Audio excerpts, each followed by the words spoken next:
Joe, fejn il-gazzetta? Ma xtrajtix. X'kien? Għatman għafek ma tixtrix il-gazzetta? Kien sejt nixtrija xi trini nagħmel. Int tinsa tixtri il-gazzetta? Ma tixgħod toġobni. Insejt. Xi trini nagħmel, insejt.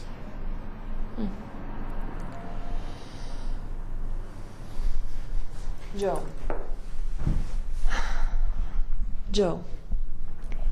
Mhux ħer tgħidli x'inqala.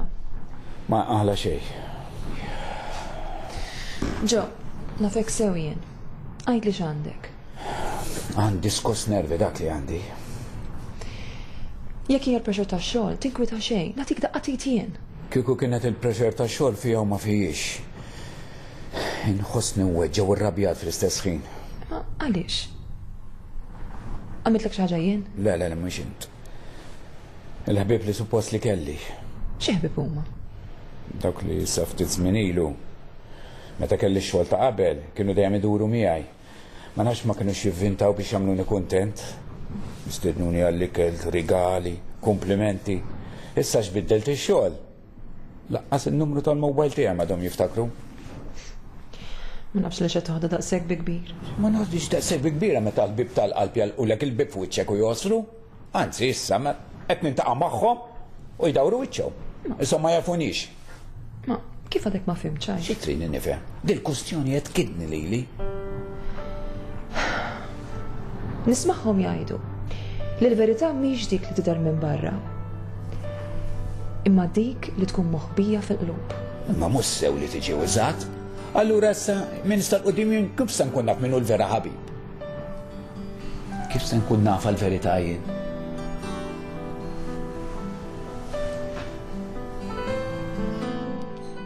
Jekk ninbidel jien, nibdel ħafna mid-dinja ta' madwari. Din hi bxarat tajba.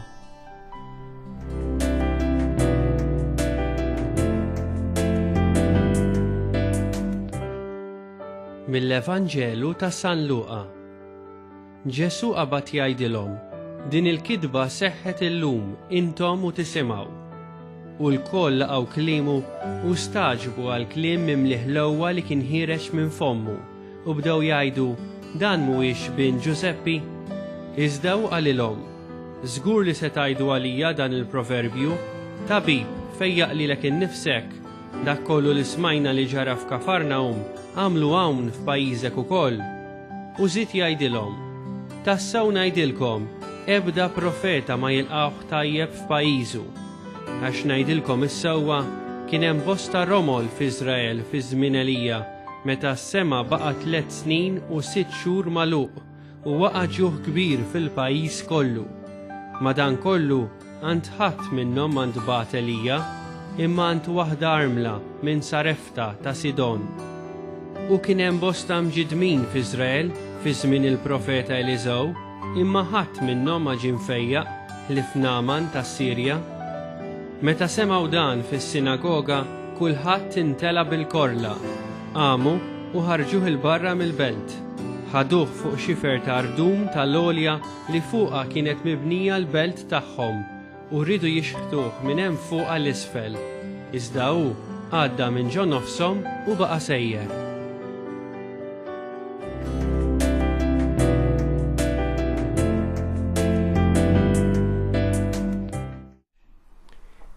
Joe għadda minn waħda mill-inġustizzi li jeżistu fil-ħajja.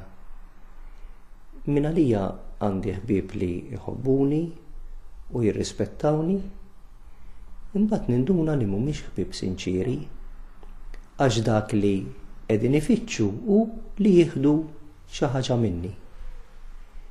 Kif jindunaw li ma nistantihom xejn aktar, jibdew jiskartawni, jisparixxu, ma jibqgħux ħbieb tiegħi u din tweġġani. Kif nista' nibdilha din is-sitwazzjoni? Nippretendi li dawn jindunaw bl-iżball li għamlu jinbidlu. Ma mhux faċli.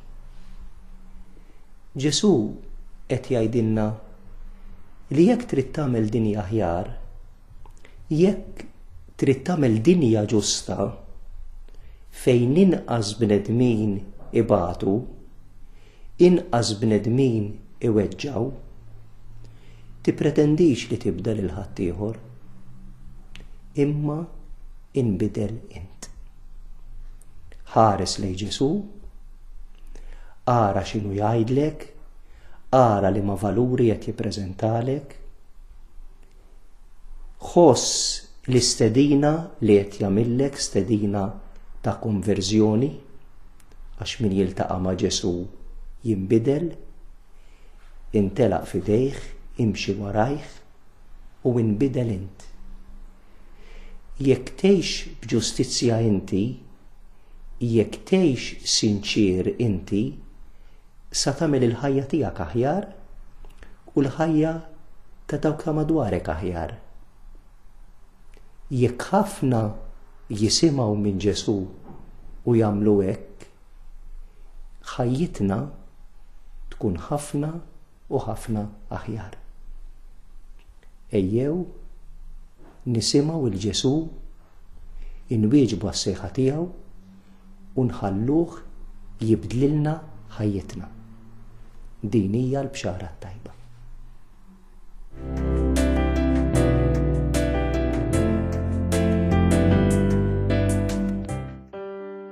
Bitħejja żjara tal-Papa f'Malta nhar il-ħadd li għadda, iż-żgħażagħ bdew mixja b'salib u ikona replika ta' dawk li jintużaw fil-jum dinji taż-żgħażagħ. Is-salib u l-ikona waslu max-xatta ta' slima b'dajsa tal-qluħ u ttieħdu għall-Knisja ta' Ġesu Nażarenu fejn minn hemm kull ġimgħa is-salib u l-ikona se jduru dawk il-parroċċi fejn issir qudiesa animata miż-żgħażagħ. Din il-mixja tibqa' għaddejja sal-ħadd 18 ta' April. Dakinhar is-salib u l-ikona jaslu fuq il-fosos tal-Furjana għal qudiesa ċċelebrata mill-Papa u wara nofsinhar jittieħdu l-Valletta Waterfront fejn se ssir ċelebrazzjoni għaż-żgħażagħ. L-auditions għat-tfal u adolescenti għal kor li se janima l-qudiesa mexxija mill-Papa fuq il-fosos tal-Furjana se jsiru f'Għawdex il-ġimgħa 5 ta' Frar bejn it-3:30 u s-6:30 ta' filgħaxija fis-Seminarju tal-Qalb ta' Ġesu ir-Rabat.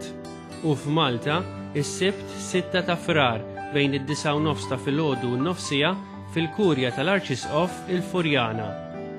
L-Arċisqof Pawlu Cremona inawgura u birek il-bitħa Dum Mikiel fid-Dar tal-Providenza. Fi kliem l-Arċisqof, il-fundatur tad-dar Monsinjur Mikiela Zoppardi dejjem tkellem fuq l-eġubijiet tal-Providenza u dan urih bil-fatti meta ddeċida li jmexxi dar għal persuni b'diżabilità li timxi bil-Providenza. Id-direttur tad-dar tal-Providenza, Father Martin Mikallef, spjega li l-bitħa l-ġdida se tipprovdi spazji miftuħa għar-rikreazzjoni tar-residenti tad-dar.